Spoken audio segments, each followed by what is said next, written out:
You're sitting at your desk. You know it's time to go. You've said it to yourself over 1,000,000 times, but this time you know for sure it's real. You're tired. You're just so very tired. Your parents piss you off, like as if school wasn't bad enough today. You go to get the rope or the knife or the gun or just whatever you choose to use because you're just that desperate to leave. You're ready. You think of it as some game. The first one dead is the first one who wins. Nobody's home. It's the perfect time. You're ready. If you don't do it now, you're just gonna look down on yourself even more, forever. You're gonna hate yourself even more. Nobody knows, nobody will know until later on. Instead of getting a paper and pen, you get the video camera along with a chair. You're standing on the chair. You decide to go with the rope. You're gone instantly and there'll be no noise. On one side of the rope is tied to your ceiling fan while the other side is already around your neck. You're in tears and you know it's for real this time. You can feel it. You turn on the video camera and you just stare at that red light blinking upon your eyes. You start to mumble out a few words. Mom and Dad, I'm sorry. I don't know why I'm sorry, but I'm sorry. I just can't do this anymore. I don't even know who I am anymore. I've lost myself. I seem to not be able to find my way back. Please don't blame yourself, please. I love you both. Please tell my siblings the same. Stay strong and stay safe. You say sorry to your best friend because you know you won't be there for them, especially when they need you more than ever. You say sorry to everyone you can think of, even yourself. You're sorry for not being strong. You're sorry for breaking down. You're sorry for putting them through so much pain in their life. You stare once again at the red light blinking upon your eyes. One foot is off the chair.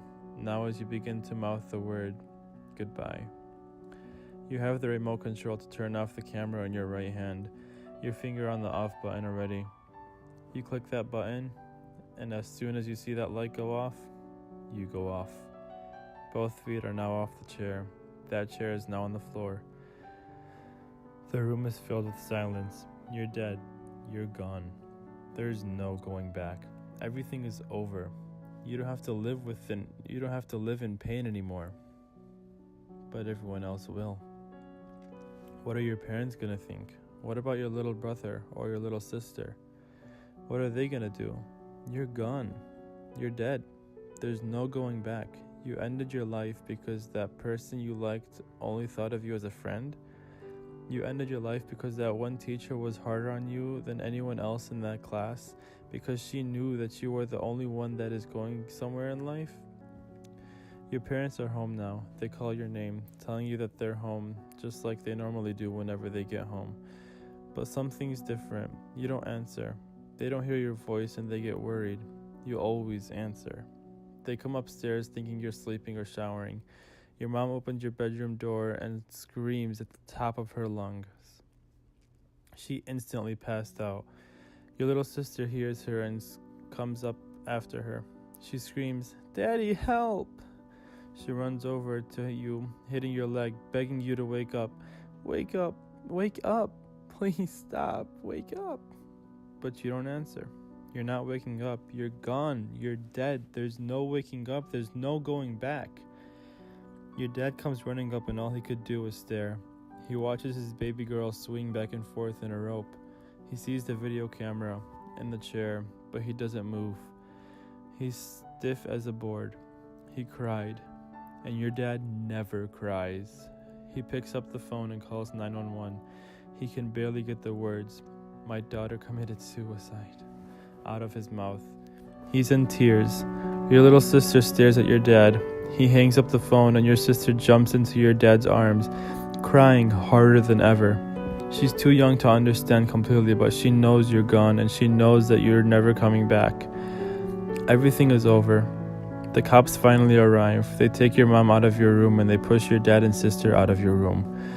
And now they're sitting in your living room. They take your body down off those ropes and lay you on the stretcher.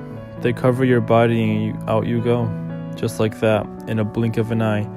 Everything happens and everything was over. You're gone. You're dead. There's no going back. Nothing is the same. 2 weeks have passed and your mom still stares out the window more than half of the day, sometimes even the whole day. Your sister still hasn't returned to school. Your dad was forced to go to work so he can pay all the bills for your wake and your funeral. Eventually they found the strength to go back into your room. Your door hasn't been open for 2 months. The rope is still laying on the floor where the cops left it, and the video camera is still on the table. They don't even dare to watch that video. It will never be seen. They slowly pick up the rope and throw it in the garbage. Chills run up their spines. Your mom basically in tears. They brush off your bed, making it neat like they used to every morning when you went to school.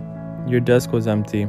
It didn't have those nice little sticky notes you used to leave for your mom and dad, telling them to have a good day and to smile, or just to tell them good luck at work with a smiley face. You pretended to be so happy, you even tricked yourself. Your bed was made and your room was clean. They shut your door and it remained shut. Your school is still in distress. You thought nobody cared and thought nobody noticed you. Remember that girl that said no to being your lab partner? Yeah, she cuts herself every single night now because she thinks it's her fault that you died. Remember that boy that tripped you on accident and then looked at you and didn't say sorry? Yeah, he's in suicidal therapy 5 days a week in the hospital because he feels that a smile could have saved your life. And he didn't give that to you. Do you remember that teacher that gave you a hard time on that day? She quit her job because she felt she wasn't suited to teach anymore. You're gone. You're dead. There's no going back. 4 years have passed now. Your little sister is now 15 years old. She started a club in her school dedicated to you. Secrets is what she calls it. The club is formed for kids to speak their hearts without anyone judging them.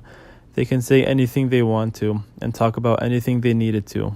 If they were suicidal, they would always have someone to talk to. That was your problem. You didn't want to talk to anyone. You had everything bottled inside of you. You acted as if you were the happiest kid on the planet, and you acted as if you had a perfect life. You played that happy character so well that even you started to believe it. You'd be so happy all day, and as soon as you laid in bed that night, the thoughts came back. A little fight between you and your parents could have set you off. But with everything inside of you bottled up for years, you just hit your limits. You're gone. You're dead. There's no going back. Your room will never be occupied. Your mom still cries every single night. Your dad isn't as strong as he used to be. Your little sister will never grow up with you by her side, moving her in the right direction. She needed you. Your best friend is still torn up. They needed you. Your parents don't know what to do anymore. They needed you. Your school now has a club dedicated to you, so teens will not make the same mistake that you did. Your life was precious and you took it away in a blink of an eye. All you needed was a smile. It's all you needed to show that everything will be okay. But since you're gone, just know that people cared. People always have cared. And people will always care. You were just way too upset to see that back then. You were just too caught up in the fact that you thought no one cared, when the truth was, more people cared about you than you ever thought they would. And you know what sucks? It sucks that you see that now that you're gone, and you didn't see that when you were still here. Your town will never be the same. A girl is gone, a special girl, a girl who thought that no one cared. Everyone cared. I promise you, they care. They always have cared, and they always will care. We loved you, and no matter what, we will still always love you.